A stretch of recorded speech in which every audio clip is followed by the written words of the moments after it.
was living in Salt Lake City at the time, and I had been hired to be his local fixer. So finding interesting subjects in Utah for a documentary project he was doing about the United States. Now, Martin is a legend. I mean, he is one of the most famous and influential photographers of our time, with this keen eye for everything that's kind of absurd and quirky about the world. Martin, of course, wanted to focus on Utah's Mormon culture. The weirder, the better. So I knew I had to give him the goods. I had to take him to Rockland Ranch. Now, Rockland Ranch is a fundamentalist Mormon community about 30 miles outside of Moab. And the distinguishing feature of the community, aside from being openly polygamist, are its homes. So the homes are built by blasting giant house-sized holes in the side of sandstone buttes, and then essentially inserting a contemporary suburban home inside so that just the front facade sticks out. This gives the community a kind of a Middle America meets the Flintstones vibe. So the head of Rockland Ranch is Enoch Foster, and just one phone call to the Moab Film Commission, and I had the chief polygamist's cell phone number. So I call up Enoch. He's open to the project. You know, it's a simple documentary photo shoot. No article, no interview, no judgment. Well, at least that's how it would seem, because I was full of judgment. I mean, I couldn't understand or agree with what I considered to be a patriarchal, misogynistic family order. And everything I had read about the fundamentalists was just horrific, from horrific news stories of abuse and oppression.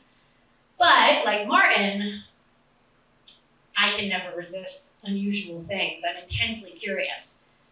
And I'm always up for seeing strange experiences, right? That, no matter how disagreeable they might be. So on the day of the visit, Martin and I roll up, and when we get out of the car, we're immediately greeted by a bunch of children playing in the dirt and riding bikes, jumping on trampolines, smiling and waving hello at us as we walk in. And when we get inside, we're hit with this aroma of fresh bread and a multitude of even more blonde children happily baking away. Now, they weren't holding hands or singing Kumbaya, but they might as well have been. And of course, we thought this had to be a setup for our visit.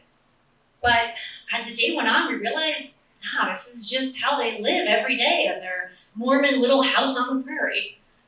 So then we enter the living room and we meet Katrina, who's Enoch's first wife. And we learn very quickly, as she's breathing through her contractions, that she's in labor with her 10th child. Yeah, Martin and I are horrified, and we just say, hey, we can come back another time, but she just brushes us aside, tells us to stay. It's just another Tuesday at the Foster residence. And then Enoch comes in. And he's kind of handsome in this lanky hillbilly sort of a way. And he's got this very calm and commanding presence. That sort of allure that you find in a persuasive preacher or a charming sociopath. After a few minutes of talking with him, I started finding him oddly attractive. And I started thinking, am I gonna be this guy's third wife? So luckily though, he passes us on to Tiana, who is his 17-year-old daughter, his oldest. And she takes us on a tour of the community. And she's pretty cool. She's answering all of our questions. She tells us that actually not everyone in the community is a polygamist. She also tells us that she's going away to college, like your typical teenager. And then she also tells us that fundamentalist Mormons, they actually can drink, unlike your standard issue Mormons. And I didn't know fundamentalists could hang like that, So as the tour's wrapping up, Lillian comes home from her job at the post office. Lillian is Enoch's second wife, and she, appropriately enough, gives us a tour of the second floor of the house, which is where she lives with her 6 children with Enoch. And so now that the whole family's there, we decide to do the big family portrait that we've been waiting for. Enoch, his 2 wives, and his 16 children, if you count the ones still barely in utero. And honestly, it looked like your kind of rural family portrait with just a lot of kids. I mean, if you ignore the fact that Enoch is sitting between 2 women holding his hands. And just as we're about to leave, Tiana invites us to ride their homemade zip lines. And these are just hand-built, bolted wires across giant sandstone buttes. Just dangling almost precariously, illegally over the ground. I mean, they were so high. So of course, I rode them twice, and then we left. And when we got into our rental car, we sat there in silence for a few minutes.